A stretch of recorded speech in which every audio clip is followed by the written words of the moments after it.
Assalamualaikum warahmatullahi wabarakatuh. Selamat bertemu kembali dalam pelajaran fikih kelas 10. Pada pertemuan kita kali ini, kita akan melanjutkan tentang pembahasan kita bab jual beli yang kemarin sudah kita bahas apa itu jual beli. Maka dalam pertemuan kita kali ini, kita akan membahas tentang apa itu khiyar, salam, dan al-hajru. Nah, ini masih berkaitan dengan proses jual beli. Namun, khiyar, salam, dan al-hajru ini adalah prosesnya. Kalau kemarin adalah jenis-jenis jual belinya, maka dalam hal ini khiyar, salam, dan al-hajru adalah proses dalam tahapan daripada jual beli. Apa saja pengertian dan macam-macam serta penjelasannya dari khiyar, salam, dan al-hajru, mari kita bahas bersama-sama. Yang pertama adalah pengertian daripada khiyar. Khiyar adalah hak pelaku transaksi untuk memilih antara melanjutkan atau mengurungkan transaksi. Baik dalam transaksi apapun, yang kita bahas di sini adalah transaksi jual beli. Maka pelaku transaksi, baik itu penjual maupun pembeli, itu diberikan khiyar atau hak pilih untuk melanjutkan transaksi atau mengurungkan transaksi jual beli. Jikalau ada misalkan si pembeli ingin membeli barang sesuatu, maka dia memiliki hak untuk mengurungkan transaksinya atau melanjutkan transaksinya. Mungkin setelah melalui berbagai tahapan, misalkan sudah melihat barangnya secara detail, kemudian tawar-menawar harga dan lain sebagainya, maka ada hak daripada si pembeli tersebut, yaitu untuk melangsungkan atau mengurungkan transaksinya. Maka itu yang disebut dengan khiyar. Nah, dalil khiyar sendiri, sabda Rasulullah Shallallahu Alaihi Wasallam bahwasanya al bay'ani bil khiyar malam yaftariko au yakul ahaduhuma lil akhiri ikhtar. Penjual dan pembeli memiliki pilihan sebelum keduanya berpisah, atau salah satunya mengatakan pada yang lain pilihlah.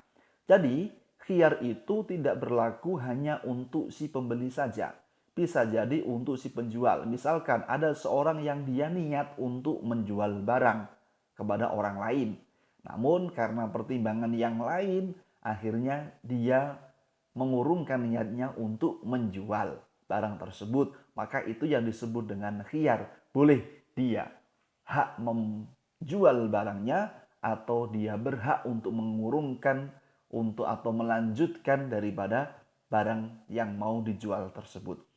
Nah, dalam kaitannya tersebut ada macam-macam daripada khiyar. Untuk yang pertama disebut dengan khiyar majelis, kemudian yang kedua disebut dengan khiyar syarat, dan yang ketiga disebut dengan khiyar aibi. Pengertian daripada khiyar majelis adalah hak atau wewenang pelaku transaksi untuk menentukan pilihan antara melangsungkan atau mengurungkan transaksi ketika kedua pelaku, yaitu antara penjual dan pembeli, selama belum berpisah. Itu yang disebut dengan khiyar majelis. Majelis itu artinya tempat. Ketika si penjual, si pembeli itu bertemu dalam satu tempat, maka ada hak antara penjual dan pembeli untuk melakukan transaksi, untuk melanjutkan atau mengurungkan transaksi tersebut selama mereka belum berpisah.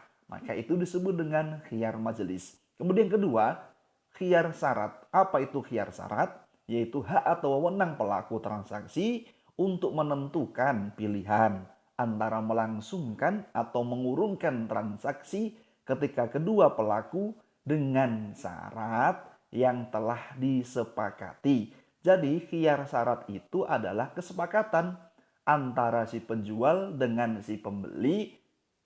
Nanti ketika barang yang dijual atau dibeli itu sudah deal, maka ada kesepakatan. Misalkan nanti kalau barangnya itu tidak sesuai dengan keinginan, maka boleh nanti dikembalikan. Itu ada syaratnya. Mungkin nanti jikalau barang yang dibeli itu ada kerusakan dalam jangka waktu garansi yang sudah ditentukan, maka itu boleh dikembalikan. Atau yang lain, nah itu makanya ada syarat yang disebutkan dalam proses transaksi jual beli, maka itu yang disebut dengan khiyar syarat. Boleh nanti ketika syarat itu tidak terpenuhi atau terpenuhi, maka itu disebut dengan khiyar syarat. Boleh dia melanjutkan atau mengurungkan transaksi jual beli. Yang ketiga yang disebut dengan khiyar IB.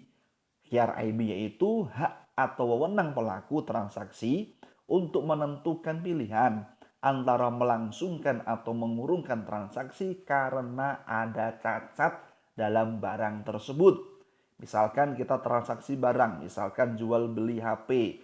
Nah, ketika dia sudah bertemu antara penjual dan pembeli, kemudian sudah memeriksa barangnya, kok ternyata ada cacat. Nah, maka si penjual atau si pembeli boleh mengurungkan atau melanjutkan daripada transaksi jual beli tersebut. Nah, kemudian yang pertama tadi adalah syarat. Syarat-syarat khiyar majelis. Bagaimana khiyar majelis itu dalam satu tempat ketika penjual pembeli bertemu dalam satu tempat, maka ada syarat yang harus terpenuhi. Jika salah satu syarat ini tidak terpenuhi, maka tidak sah yang namanya jual beli. Yang pertama, objek akad berupa barang. Maka ketika seorang melakukan transaksi jual beli, maka khiyar syarat daripada khiyar majelis ini adalah objeknya adalah barang.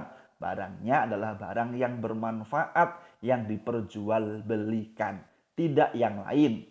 Itu namanya khiyar majelis. Kita tidak membahas masalah khitbah, lamaran, kita tidak membahas masalah pernikahan dan yang lain, tapi yang dibahas dalam khiyar majelis ini adalah barang yang dijual itu harus barang yang bermanfaat, kemudian barang yang tidak najis dan lain sebagainya. Kemudian kedua, waktu berlakunya syaratnya ya, waktu berlakunya khiyar majelis itu adalah setelah ada ijab dan qabul serta berakhir dengan perpisahan. Ketika seorang itu sudah transaksi, sudah bertemu antara si penjual dengan si pembeli, maka dia bisa mengurungkan untuk melanjutkan, mengurungkan atau melanjutkan proses jual beli tersebut selama sudah ada ijab kabul. Oh ya, saya beli misalkan. Oh ya, oke, ini ya, jadi deal. Nah, ternyata ada misalkan belum berpisah, ada barang yang kemudian dicek kok cacat, kemudian boleh si pembeli tersebut kemudian mengembalikan barang tersebut kepada si penjual dan mengurungkan niatnya untuk membeli. Dengan syaratnya apa? Selama belum berpisah.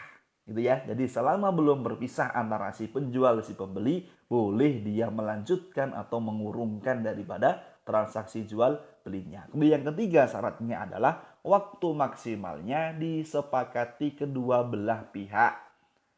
Misalkan sudah ada transaksi jual beli, kemudian oh ya waktunya nanti ya saya beli atau saya garansi 3 hari. Nanti jikalau ada cacat atau kekurangan yang didapatkan dalam barang tersebut, maka boleh dikomplain atau boleh dikembalikan uang kembali dan lain sebagainya. Yang penting adalah ada waktu kesepakatan bagaimana maksimal barang itu kemudian dikembalikan atau dibeli. Nah, kemudian yang berikutnya adalah ketentuan daripada khiyar ya ini ya, ketentuan khiyar syarat. Ada beberapa khiyar syarat yang harus terpenuhi. Yang pertama menyebutkan tempo. Jadi misalkan ada seorang yang dia itu bertransaksi jual beli dengan berbagai macam syarat. Nah, maka yang pertama disebutkan temponya dulu. Oke, barang ini jadi saya beli jika nanti waktunya 1 minggu atau 1 bulan garansinya. Jikalau nanti ternyata barang tersebut kemudian baik dan tidak ada cacat misalkan atau yang lain sebagainya, kemudian saya menyukai barang tersebut, maka boleh kemudian dilanjutkan transaksi jual belinya. Yang penting ada disebutkan tempo atau proses daripada jual beli tersebut. Kemudian yang kedua, waktu yang ditentukan diketahui. oleh kedua belah pihak. Misalkan 1 minggu diketahui, atau misalkan 2 hari, ya 2 hari atau 3 hari dan lain sebagainya. Nah, biasanya itu ditulis atau kesepakatan boleh-boleh saja kesepakatan antara si penjual dengan si pembeli. Tapi lebih efektifnya jikalau ditulis dengan garansi misalkan 7 hari atau garansi 1 bulan dan lain-lain. Yang ketiga, tidak melebihi 3 hari 3 malam.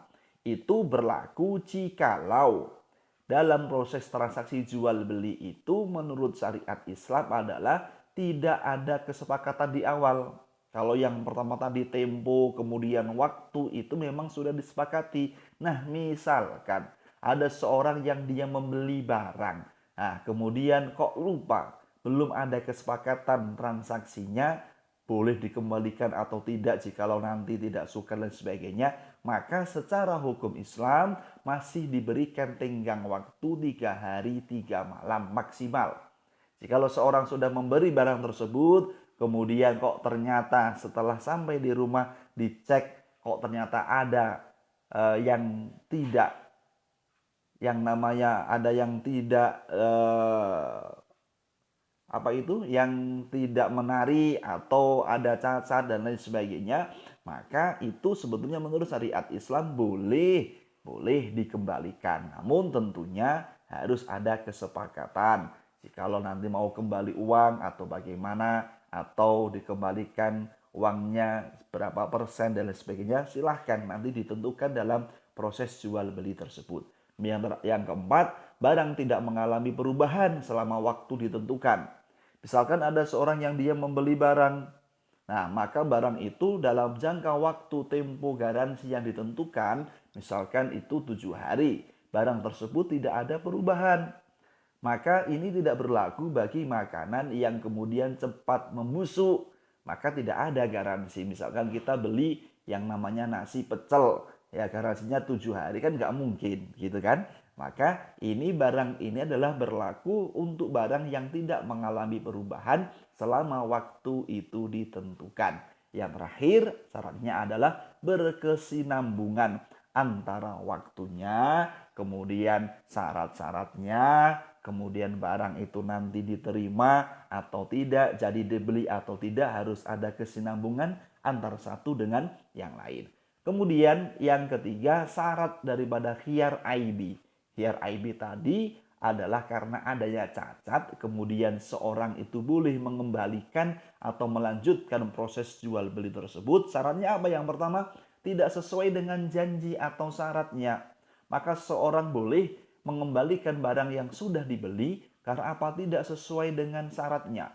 Misalkan disebutkan, oh kondisi barang ini sudah baik, ini. Ternyata ketika dicek sampai rumah ada cacatnya yang tidak diketahui, atau karena rusak barangnya, ternyata sudah dipakai, baru dipakai sekali ternyata sudah rusak. Maka ketika ini sudah tidak sesuai dengan syarat dan perjanjiannya, maka barang tersebut sebetulnya boleh untuk dikembalikan kepada si penjual. Yang kedua, tidak sesuai dengan standar umumnya. Misalkan kita jual beli barang, standar umumnya misalkan harga, misalkan harus sesuai dengan standar umumnya. Ada seorang yang menjual barang tapi di bawah harga pasar sekali, misalkan. Nah, itu sebetulnya boleh-boleh sah-sah saja. Namun ketika tidak sesuai dengan standar umum, ini yang perlu dipertanyakan. Jangan-jangan nanti barangnya rusak.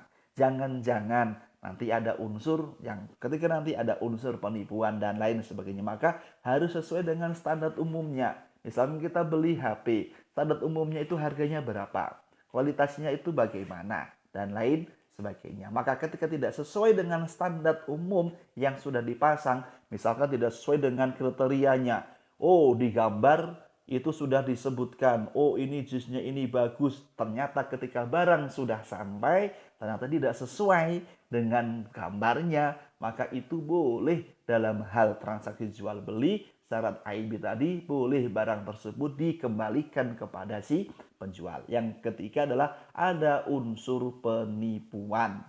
Ketika dalam proses jual beli itu ada unsur penipuan, maka boleh antara si penjual maupun si pembeli untuk memilih untuk tidak melangsungkan daripada akad jual beli tersebut. Nah, kemudian yang kedua, kita bahas tentang salam. Apa itu salam? Dalam kaitannya dengan jual beli, salam itu adalah jual beli atas suatu barang dengan jumlah dan kualitas tertentu yang sudah disebutkan dengan sistem pesan dulu atau inden. Dalam hal ini inden kalau zaman sekarang. Dan pembayarannya dilakukan di muka atau di awal. Nah, akad salam ini adalah misalkan barangnya itu belum ada. Kita ketika mau membeli barang tersebut kita harus pesan terlebih dahulu. Baru kemudian ketika barang sudah jadi, maka itu terjadilah yang namanya transaksi jual belilah. Dalam akad salam ini, ya itu umumnya adalah jual beli online itu masuk dalam kriteria daripada salam, jual beli salam tersebut. Ingat, dalam jual beli online itu seorang tidak menjual barang, tapi hanya menyebutkan kriteria barang tersebut, memajang, memposting gambarnya, kemudian ditanya kriterianya ini, jenisnya barang ini, spesifikasinya seperti ini dan lain sebagainya. Maka ketika sudah terjadi yang namanya kesepakatan antar penjual dengan pembeli untuk menjual beli barang, maka kemudian syaratnya adalah si pembeli harus bayar terlebih dahulu. Maka proses daripada jual beli online ini biasanya adalah si pembeli membayar atau mentransfer uang terlebih dahulu, baru kemudian barang itu dikirim atau diberikan kepada si pembelinya. Namun syaratnya harus memang keduanya harus saling-saling amanah. Meskipun ada kesepakatan yang lain, misalkan sekarang ada istilahnya COD, ya bayar di tempat boleh, silahkan. Kalau barang itu dicek kemudian diterima dengan baik, baru kemudian dibayar, silahkan. Yang penting ada kesepakatan antara si penjual dengan si pembeli. Itu yang disebut dengan akad salam.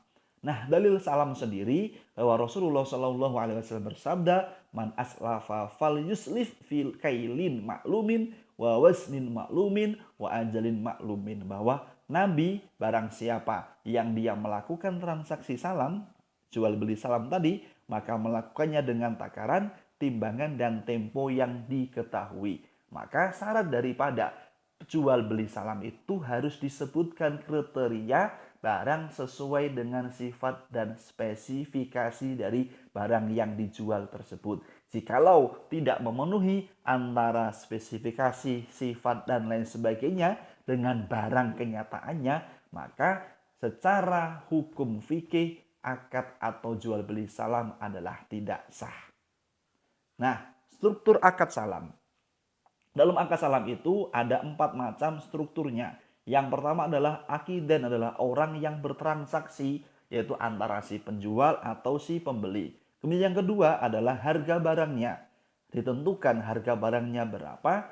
Nah, untuk jenis barang ini harganya berapa. Nah, kemudian yang ketiga adalah muslam fih, yaitu barang yang dipesan. Barangnya berupa apa? Ingat ya, sekali lagi, akad salam itu adalah ya yang namanya sistem jual beli pesan atau inden terlebih dahulu. Maka ketika sudah ada barang, kemudian sudah disepakati harganya, maka ada akad atau perjanjiannya. Nah, akad atau perjanjian ini ditentukan oleh si penjual atau si pembeli. Tadi, misalkan bayar dulu, baru kemudian saya kirim barangnya. Itu namanya akad atau perjanjian. Atau sistem COD. Barang diterima dulu, diperiksa, kemudian setelah selesai dan kemudian tidak ada cacat dan lain sebagainya, maka kemudian dibayar. Silahkan, itu namanya akad atau perjanjian antara si penjual dengan si pembeli dalam sistem transaksi jual beli sistem salam. Kemudian yang ketiga, yang terakhir adalah pembahasan tentang al-hajru. Al-hajru itu apa? Yaitu orang yang dilarang menggunakan hartanya. Atau dalam istilah lain, orang-orang yang dilarang, golongan-golongan orang yang dilarang dalam bertransaksi jual beli. Nah, siapa saja? Ada 9 golongan dalam menurut fikih ini yang tidak diperbolehkan untuk transaksi jual beli yang pertama adalah anak kecil. Anak kecil yang belum balik, maka dia tidak diperbolehkan untuk transaksi jual beli. Kenapa? Nanti karena akan merugikan, jikalau ada unsur penipuan akan merugikan salah satu pihak. Nah, boleh sebenarnya anak kecil itu transaksi jual beli jikalau didampingi oleh orang tuanya atau orang lain, kerabatnya dan sebagainya, atau transaksi anak kecil ini boleh jikalau si penjual tadi, ya misalnya anak kecil ini sebagai si pembeli, kemudian dia beli makanan atau jajan, maka tidak ada unsur penipuan dari penjualnya, maka itu diperbolehkan. Namun ketika sudah ada unsur penipuannya, maka jual beli tersebut hukumnya menjadi batal. Yang kedua adalah orang gila. Jelas orang gila, orang yang dia tidak berakal, maka transaksinya apapun, nggak hanya jual beli, maka hukumnya menjadi tidak sah. Yang ketiga, kurang akal. Apa bedanya antara orang gila dengan kurang akal? Kurang akal ini artinya dia itu sebetulnya waras, dia berakal, namun dia tidak bisa membedakan. Tidak bisa membedakan dalam transaksi jual beli, atau mungkin dia tidak mengetahui alat transaksi jual beli. Harganya gini dia nggak paham uang dan lain sebagainya misalkan, nggak tahu. Maka dia termasuk orang-orang yang kurang akal ini, maka dalam sistem jual belinya tidak sah. Yang keempat, terlilit hutang. Orang-orang yang dia banyak hutang kemudian tidak bisa membayar hutangnya, maka sebetulnya menurut adat Islam disarankan untuk kemudian tidak transaksi jual beli. Dari mana dia nggak punya uang kok untuk transaksi jual beli? Bagaimana dia harus bertransaksi jual beli karena dia tidak memiliki uang, karena dia memiliki banyak hutang. Yang kelima, yaitu orang yang sakit parah, yang tidak bisa diharapkan sembuhnya, maka dilarang untuk transaksi jual beli. Alasannya bagaimana? Ketika nanti si orang yang sakit parah ini kemudian dia transaksi jual beli, kok setelah transaksi kemudian dia meninggal dunia, maka ini yang dikhawatirkan. Transaksinya nanti, barangnya nanti, apakah barang ini baik atau tidak, barang ini cacat atau tidak, maka ini yang dikhawatirkan. Sebelum dia memeriksanya kemudian dia sudah meninggal dunia terlebih dahulu, maka ini justru akan merugikan salah satu pihak.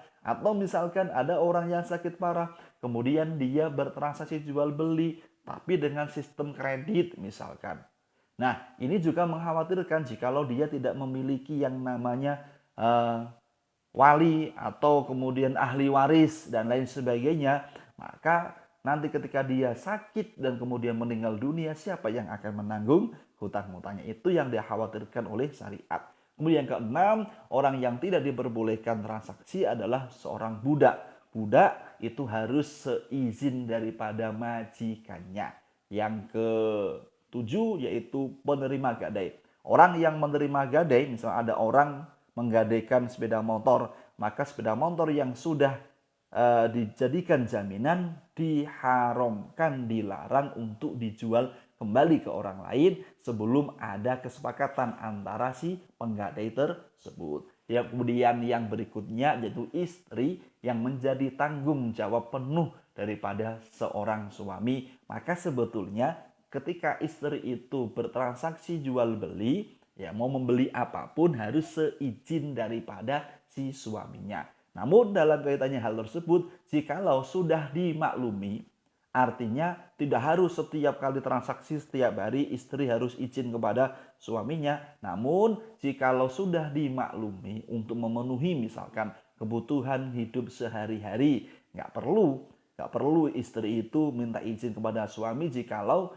suami sudah memakluminya. Namun ketika suami tanpa sepengetahuan suami, kemudian istri membeli barang yang kemudian itu tidak ada persetujuan dengan suaminya, maka sebetulnya itu pembeliannya adalah batal. Karena apa? Istri menjadi tanggung jawab daripada si suami. Kecuali istri memiliki uang sendiri, nah itu terserah tanpa harus minta persetujuan daripada si suaminya tersebut, maka boleh si istri mentasarufkan atau transaksi daripada jual beli. Yang terakhir adalah orang yang murtad, orang yang keluar dari agama Islam. Maka dalam kaitannya hal tersebut, dia jual belinya tidak sah menurut syariat Islam. Demikian pembahasan kita pada pertemuan kita kali ini. Mudah-mudahan kalian lebih paham. Jikalau nanti kurang paham, bisa ditanyakan di kolom komentar atau di via grup. Sekian saya akhiri. Wassalamualaikum warahmatullahi wabarakatuh.